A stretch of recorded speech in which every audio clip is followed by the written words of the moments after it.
Libra. This reading is going to be a general reading for the sign of Libra, Sun, Moon, Rising, and Venus. I'm excited to be recording my very first video. You can call me LEB. It's going to be my public name. I am excited. I've been doing a lot of research and watching a lot of fellow tarot readers over the last year or so. A lot of studying on astrology and zodiacs. I am an empath. I do intuitive readings. And again, this is my first one, so I'm a little nervous. I actually started recording this yesterday, but I had some technical difficulties, and but it was really a cool reading, so I wanted to pick it up where it was. It's a New Year's reading, kind of the past energy, and then also the upcoming energy, and where to focus on. The first few cards that I had played with that came out yesterday was from this Believe in Your Own Magic Oracle deck. They're really fun cards, and when I was shuffling them, again, I didn't want to mess with the cards because they had already came out yesterday, but these are the cards that came out yesterday. The first one was 45. I loved this one because it reminded me of, you know, the different kinds of queen you could be. Your potential is endless. You could be, you know, a traditional queen, a witch queen, an underwater queen. Number 45. The second one was 21, Clover, Release Your Guilt, which is also great for a New Year reading, because it's actually talking about releasing the past energies of last year, and a lot of that could be past guilt. The third card that came out was number 33. This also interesting, has a mermaid on it, and the shells on her shirt. But nostalgia, you know, again, looking towards the future and not looking at the past. Focus on the here and now. Last card that came out, number 4 of the Believe in Your Own Magic Oracle deck, was number 17, Flower, Be Honest with Yourself. Great card again, looking past what happened in the past and what's going to actually transpire in the future. So again, this is a general reading for Libra for the last energy of the last 2021 and the current upcoming energy of 2022. This may not resonate with everybody. If it doesn't, check your other placements. I am a Libra in 4 of my placements, including my sun, so I resonate very highly with Libra. The very next deck that I had pulled from is the Mystical Manga Tarot deck.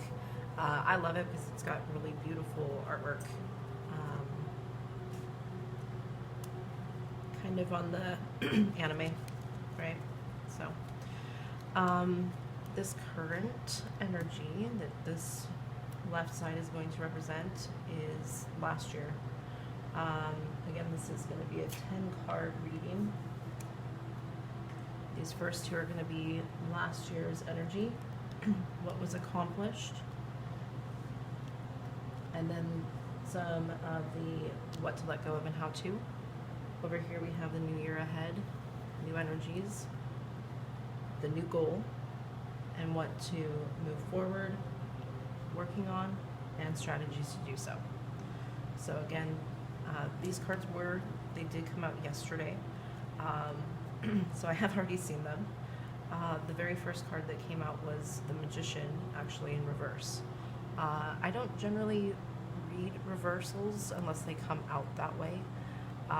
So, I mean, that's very interesting to have the Magician coming out from the energies of 2021. Working on things, trying to manifest things, and maybe didn't really go in our favor. So that was really interesting. The next card that came out also was the Wheel of Fortune. and it did come out upright. They just crossed themselves that way. So, you know, I mean, a lot of options. A major change, going through major change, finally getting through something that was very difficult.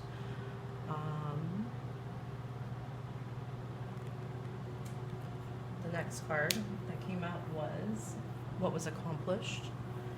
And it was interesting because it came out with the King of Wands. I believe that's really trying to say that we, as a collective Libra energy, really found our own passion within ourselves, loving ourselves, going within ourselves. In past readings that I've done just for myself, the Hermit had come out a lot. So kind of going within and really healing, finding our passion again, and moving forward within ourselves. So that was a great accomplishment. The seventh card that came out under death, right? So things to let go of was something that that we need to let go of, which is interesting because it's the Knight of Wands, right? And when I started the recording yesterday, it reminded me of Galactic Cody. Shout out to him, fellow tarot reader. And he was talking about how your knight in shining armor is not going to come and save you.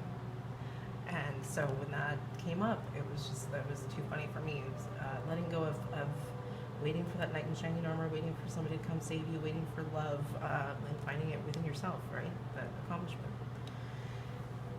How to do so. The number 8 card was the Queen of Cups. So how to get past waiting for that knight in shining armor is going within, finding the emotions and the passion again within ourselves and being that queen energy, right? Fulfilled within ourselves. So that was beautiful. Upcoming energy. Again, as I said, I don't generally read reversals, but this one actually also came out in reverse, which was interesting. So take it how it resonates. It could be the fact that, again, moving into ourselves, going within, right? Being honest with ourselves and not waiting for love. You know, they always say that love will always find you when you least expect it. So, new energy, new theme of the year, and the one that crossed it, which came out upright, was the World. So that's very interesting because, you know, with the Wheel of Fortune going through major changes, and now the World. The Lovers, I mean, that could be the fact that maybe somebody's waiting and somehow later in the year, right? It could happen. You never know. New goal that came out, which was interesting, was the Ten of Swords. So swords represent truth, information, knowledge. A lot of times people say that the Ten of Swords means a stab in the back, but it could also just mean a wealth of information, a wealth of knowledge. You know, there's lots of different kinds of swords in here, which is very interesting to me. But it looks like she's looking towards the dawn, or maybe even sunset, so maybe another ending on the way. Number 9, the 9th card was ongoing work, which is kind of interesting one for me because the Hierophant usually means, you know, commitment or marriage or union, but it also, looking at the cards, I mean, you see a lot of religious symbols, you know, praying.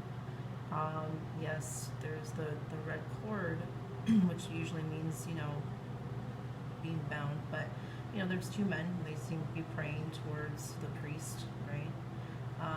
There's a lot of, you know, the staff of like Catholic. There's the like Celtic cross around, looks to be around the neck. So it's very interesting. It really represents to me just going for a wealth of knowledge and being dedicated towards, you know, truth, right? Ourselves, our future, knowledge, right? Going back to the swords, wealth of knowledge, and maybe going back to school, right? But being dedicated towards something. and having faith, right? It's always good to have faith in the future that the spirits will always guide us. Everything happens for a reason. The very last card was strategies to hold on how to move forward.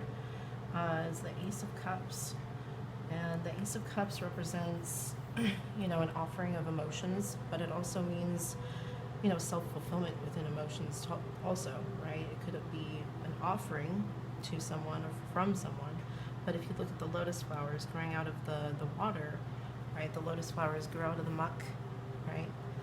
Of the bottom of the ponds. So the Ace of Cups could represent, just making sure that we are being fulfilled, making sure that our cup is fully filled so that we can, nourish other people. Help. There's 3 of them, so I don't know if that could be 3 children, 3 siblings, 3 best friends, who knows.